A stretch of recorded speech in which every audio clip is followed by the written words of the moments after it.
Hello everyone, welcome to my channel. My name is Rashi Goel and in this video we are going to simplify 9 power x plus 9 power x plus 9 power x is equals to 3 power 13 and we have to find x.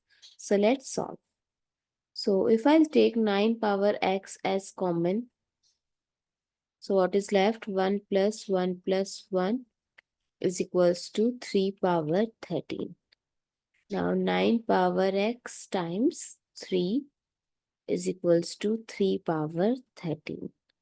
Now 9, I can write it as 3 square whole power x times 3 is equals to 3 power 13.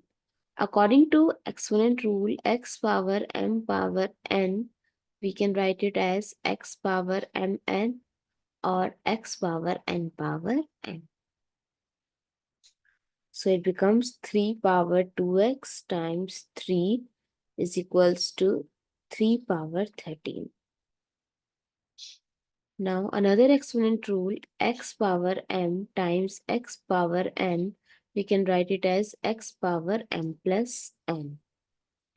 So 3 power 2x plus 1 is equals to 3 power 13. Now we know that if the base are equal, their power are also equal. So 2x plus 1 is equals to 13.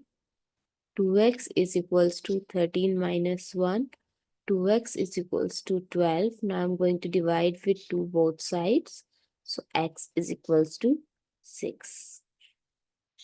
I hope it's clear and you find it useful. So please give us a thumbs up and do subscribe to my channel. Stay tuned.